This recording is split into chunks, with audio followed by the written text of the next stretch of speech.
You were trained to disappear and praised for it. That's the lie. That's the trap. And you've been living inside it with a smile. You were told that being good means being quiet, that being strong means never needing help, that being lovable means being useful. So you gave until giving became your identity.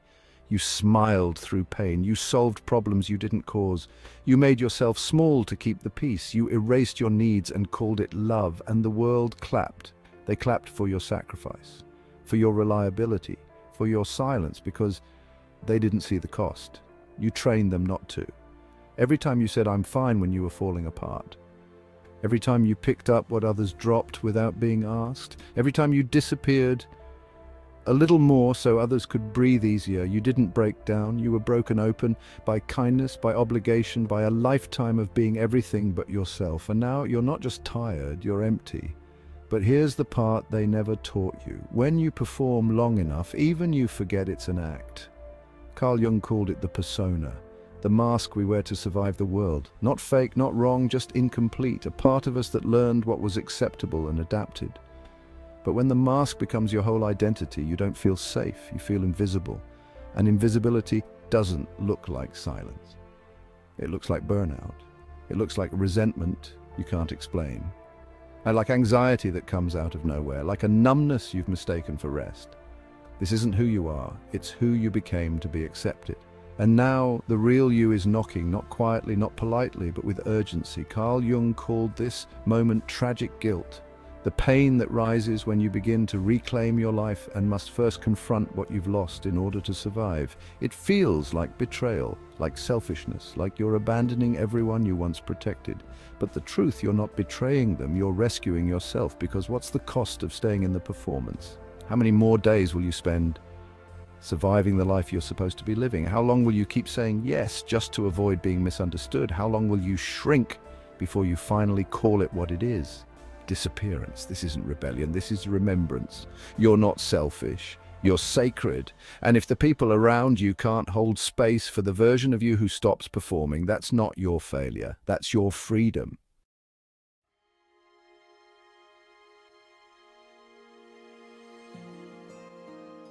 Most people never met the real you. They met your mask.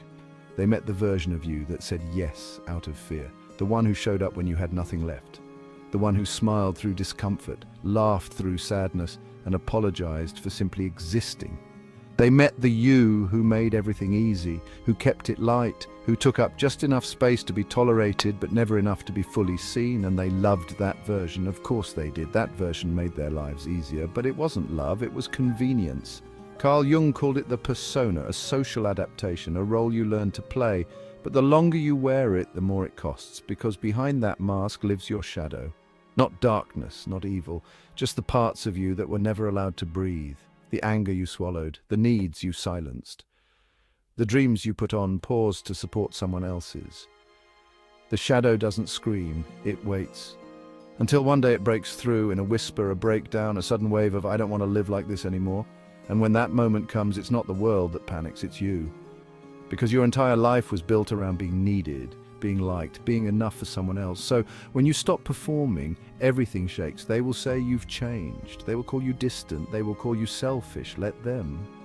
Because what they're really saying is, I liked the version of you who didn't ask for anything, but that version was a ghost. You are not here to be digestible. You're not here to be easy. You are not here to sacrifice your truth for approval. You are here to become. And becoming means burning the script you were handed and writing your own, even if it means losing the audience, even if it means standing alone. Because the people who only loved the mask were never capable of loving the truth. And the truth is this: you are not too much. You are not difficult. You are not selfish for wanting more than survival. You're just finally done pretending that disappearing is the same as being good. So let them go. Let the mask go. Let the old story collapse. And when the dust clears, you will find something terrifying and holy staring back at you, yourself. Not the version that survived, the version that's finally ready to live.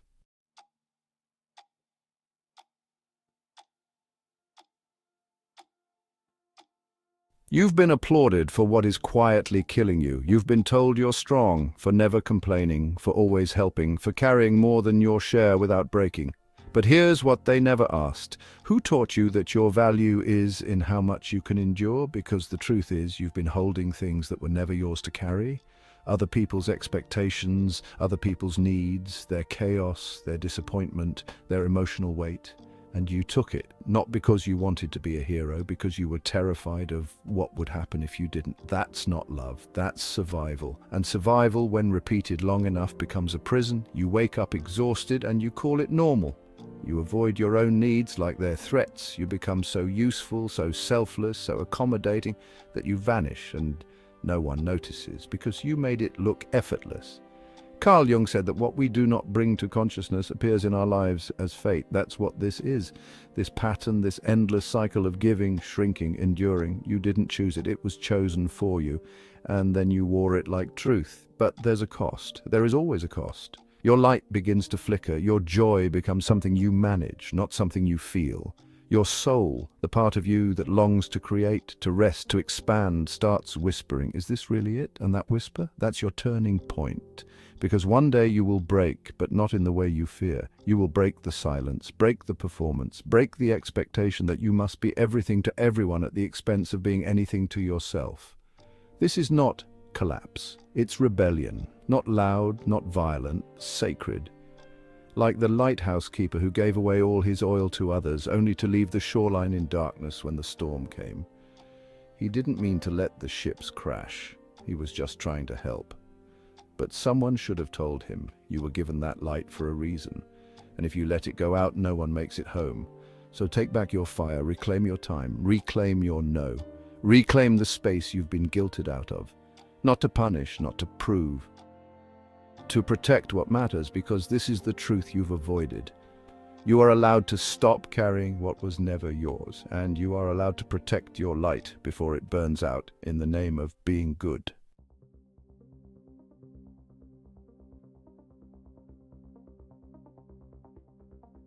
You keep saying you're tired, but it's not sleep you need, it's permission.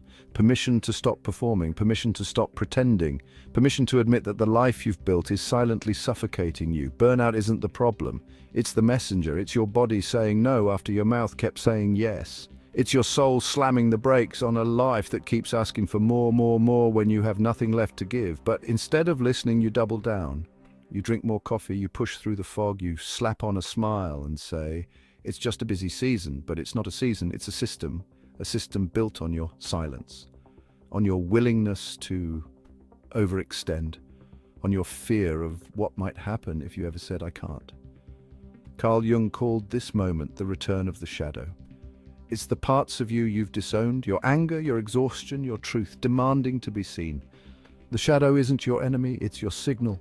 That moment when you snap at someone you love, that breakdown in your car with the music too loud, that blank stare at your inbox, knowing you're drowning in a life that looks fine on the outside, that's not weakness, that's a warning, and you can ignore it for a while. But eventually it will take your joy, then your clarity, then your health, until you wake up in a life you no longer recognize, wondering how you became so good at surviving something that never nourished you. So let this be the moment you stop gaslighting yourself into staying silent. Let this be the moment you look in the mirror and say, I'm not lazy, I'm not broken, I'm exhausted from a life that's out of alignment. And if the voice in your head tries to convince you that self-care is selfish, remember, they only say that when your boundaries start threatening their comfort. You don't owe anyone the version of you that is slowly dying for approval. Burn the mask, let the shadow speak. And when it tells you the truth you've been avoiding, don't run from it. Write it down, say it out loud.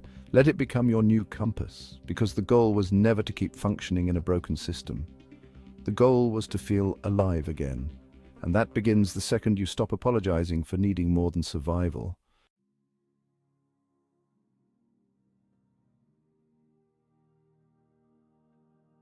It starts in silence, not the peaceful kind, the kind that hums with guilt, the kind that echoes with every unspoken apology, every invisible line you just crossed by saying no for once. You cancel, you don't explain, you step back. You don't soften the boundary, you rest, without a spreadsheet of productivity to justify it, and something inside you panics. Because for so long, love was measured in your absence. How little space you took up, how much comfort you offered without cost, how available you were even when it was killing you. So when you finally stop bleeding for people who never learned how to bandage their own wounds, it feels like betrayal. But what if it isn't? What if this ache, this guilt, this shaking in your chest isn't a sign that you've gone too far? What if it's the sound of you coming back to yourself? Carl Jung wrote, "I am not what happened to me, I am what I choose to become." But before you become, you have to return to the version of you that never needed to be good in order to be worthy, the one who existed before the mask, the one who had needs before they were labeled inconvenient, the one who said what she meant and didn't flinch when the room got quiet. That version of you didn't vanish, she just went quiet. She watched you betray her in the name of being liked. She watched you trade peace for performance again and again, and now she's knocking, not with rage, but with remembrance, not with blame, but with invitation. Because choosing yourself isn't about abandoning others, it's about finally refusing to abandon you. And yes, you'll lose people. People who loved the version of you who overfunctioned, who depended on your silence, who mistook your burnout for devotion. Let them go. If your healing disrupts the relationship was built on your harm.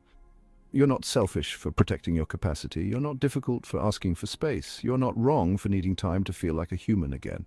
So when that guilt rises, don't resist it. Let it rise. Let it speak. Then let it pass, because the guilt you feel is not truth. It's just residue from an old life, from an old story, from an old you, and you're not her anymore. This is the sound of you becoming visible. This is the first breath after years underwater. This is what self-respect sounds like, not loud, not dramatic, just steady, and it begins with one sentence: I will not disappear for love again.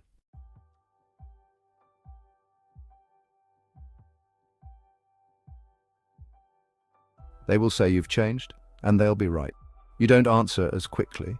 You don't apologize as often. You don't light yourself on fire just to prove you're warm. You rest. You pause. You speak clearly. You let people feel uncomfortable without making it your job to fix it. And suddenly, you're the problem. Because when you stop performing, the people who relied on the act don't know what to do with the truth. But let this be clear. You are not cold. You've just stopped mistaking your burnout for kindness. You're not selfish. You've just started choosing yourself before collapse. You're not too much. You're just no longer shrinking to fit the comfort of others. Carl Jung called it individuation, the sacred process of becoming whole. Not likable, not agreeable, whole. And wholeness means reclaiming what you abandoned, the anger you silenced to keep the peace, the boundaries you erased to be loved, the dreams you buried under everyone else's expectations. You don't owe anyone the version of you that made them feel powerful. You owe yourself the version of you that feels free. So let this be the line in the sand. Let this be the version of you that no longer contorts, no longer begs, no longer asks for permission to breathe deeply. Say it with me, quietly if you must, but say it. I choose me. Say it again when guilt knocks at the door. Say it again when the silence feels heavy. Say it again when the old roles try to wrap themselves around your voice. I choose me. Not as a slogan, as a practice, as a rhythm, as a reclaiming, as a remembering. Because you were never too emotional, too needy, too complicated. You were just never allowed to be whole. Now you are. And if this moment moved something inside you, don't let it fade. Don't scroll away. Don't tuck it back under politeness and people-pleasing. Save this, share this. Return to it every time you forget. Not because I said it, because you've always known it. You're not selfish, you're sacred, and you're finally coming home.